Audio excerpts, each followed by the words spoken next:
गोव्याचे मुख्यमंत्री आदरणीय प्रमोदजी सावंत, सार्वजनिक बांधकाम मंत्री रवींद्रजी चव्हाण, शिवसेनेचे नेते आदरणीय किरणभैया सामंत, व्यासपीठावर उपस्थित असलेले आमदार शेखर निकम साहेब, सगळ्यांची नावं घेत नाही, महायुतीचे फार मोठ्या संख्येनं व्यासपीठावर उपस्थित असलेले पदाधिकारी आणि हजारोंच्या संख्येनं महायुतीचे उमेदवार राणेसाहेब यांच्या विजयावर शिक्कामोर्तब करण्यासाठी आलेले सर्व या महायुतीचे पदाधिकारी बंधू आणि भगिनी,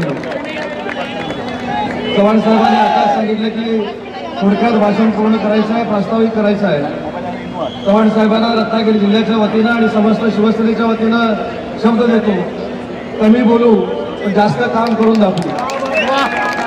आणि राणे साहेबांना मगाशी गडार साहेब तुमचा वाढदिवस आहे, तुम्हाला देखील मनापासून शुभेच्छा देतो. तुमचं वय फक्त कोणाला सांगत नाही, तुम्हाला देखील मनापासून शुभेच्छा. पण तुम्ही जे सांगितलं की 400 पार आपण करणार आहोत, आमच्या शिवसेनेच्या वतीनं राणे साहेबांना शब्द आहे की या 400 पार मध्ये राणे साहेब फार मोठ्या मताधिक्यानं असतील, हा शब्द या कार्यक्रमाच्या निमित्तानं देतो.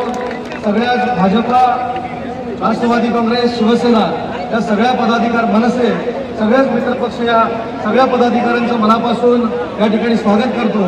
आणि जाता जाता एकच महत्वाची गोष्ट सांगतो की शिवसेनेमार्फत आमचे एक मतानं निवडलेले उमेदवार किरणभैया सामंत हे शिवसेनेचे उमेदवार म्हणून इच्छुक होते, परंतु काल ज्यावेळी महायुतीचा उमेदवार जाहीर झाला त्या दिवसापासून शिवसेना म्हणून आम्ही कामाला लागलेले आहोत आणि महायुतीचा उमेदवार राणे साहेबांना फार मोठ्या मताधिक्यानं शिवसेनेच्या माध्यमातून नक्की